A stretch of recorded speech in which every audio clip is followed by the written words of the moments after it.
Most of the people start learning a skill full of enthusiasm, but they give up before they ever get good. Not because they are too lazy or because they lack talent, but because on their learning journey, they fall into traps they don't even see. But here is the good news. There is a clear path to learning and mastering a skill, and it's not reserved to the genius ones. In his book Mastery, Robert Greene reveals that this timeless process that the great masters follow to learn and master any skill faster. And today, for day 43 of my challenge to read 60 books in 60 days, I'm going to share exactly how you can follow this exact same path to master any skill or domain you choose. Transition.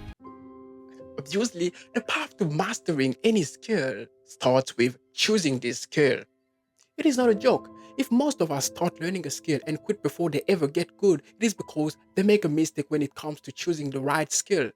How you choose your skill determines whether or not you are going to successfully learn this skill and master it. And there are two mistakes we commonly make when it comes to choosing the right skill. The first is that we choose the skill and we choose another skill. We have our attention on learning two things at the same time. This is the first mistake. And the second mistake we usually make when it comes to choosing our skills is that we choose the skills based on what others have chosen. We choose to learn something because our brother has learned the same thing, or because the guy we admire has chosen the same thing, or just because our mother, our family, our friends are doing the exact same thing. This is the mistake, and this is what is going to lead you to quit or give up when you start learning this skill. If you want to successfully learning a skill, you need to choose the skill the right way. And obviously, there are many ways for you to choose the right skill the right way. But here are my two advices. Number one, choose the skill you like or admire. What the book even advises you to do is to choose what you religiously love. It makes sense in the sense that when you learn something you love, even when you face difficulties or hardship doing this, you will not quit. But when you don't love it, you are more likely to quit because you find it just meaningless for you. But here is my point. You can choose to learn a skill even though you don't like it. You can even choose to learn a skill because your brother he's actually learning the exact same skill, or the person you admire learns the exact same skill. And you will not quit. You will successfully learn this skill under one condition: if you know the why. Even though this why is just because your brother is doing the exact same thing, so you want to do it, or because your mother he's doing this, so you want to do the same thing, you will not quit because you know the why. When you make the why you are doing something clear, you are likely to stick to the thing even though it is hard. And second thing, it is to actually start learning the skill. The book suggests 8 strategies that will allow you to learn a skill fast. But here is my strategy that will allow you to learn any skill faster. You can learn any skill you want in 21 days with 50 minutes of practice every day, accordingly to what Josh Kaufman shares in this book, The First 20 Hours. Here is the idea of the book. Basically, for your brain to actually be able to master and remember something in a way, in a mechanic way, it needs 20 hours of practice. It is a fact. It is not an idea. It is a fact. It is proven. When you do something for 20 hours, your brain will be able to remember. It means your brain will be able to remember how to do something once you have practiced this thing for 20 hours. But the good news is that these 20 hours don't need to be 20 hours in the row. So you start from 5 a.m.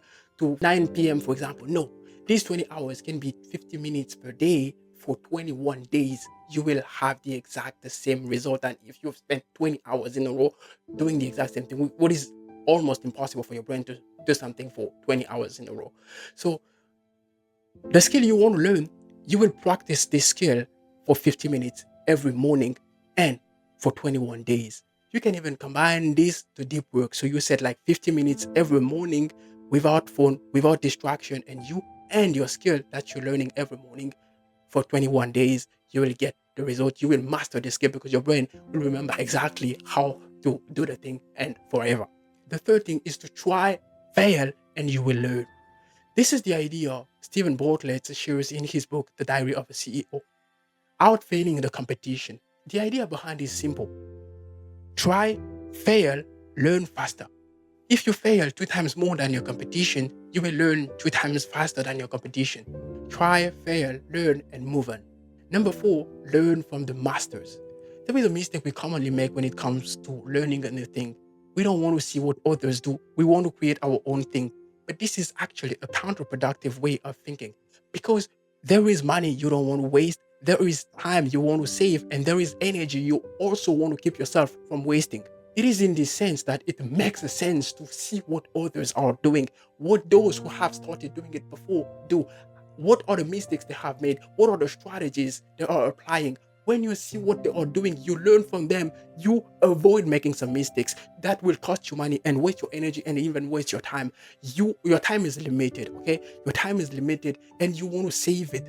You also want to save your energy. That's why you need to see what the best are doing, learn from them, copy what they are doing in the first place, learn from their mistakes, do what the best are doing, learn from them. And ideally, you want to find for yourself a mentor because you want their knowledge to become yours. You also want their experience to become yours. You want them to supervise what you're doing. You want them to tell you honestly and brutally what are the mistakes that you are likely to make. What are the things you have to pay attention to in the path you have chosen. You want a mentor, but if you cannot have a mentor for yourself, you can even watch videos online. You can just try to see what others are doing and learn from them. Learn from them. Don't try to find revolutionary strategies when you start. No, learn from them, copy what they do to create your own style. And this might seem complicated, the switch from copying what others were doing and just creating your own thing. But I can guarantee you one thing. This is something that will come naturally.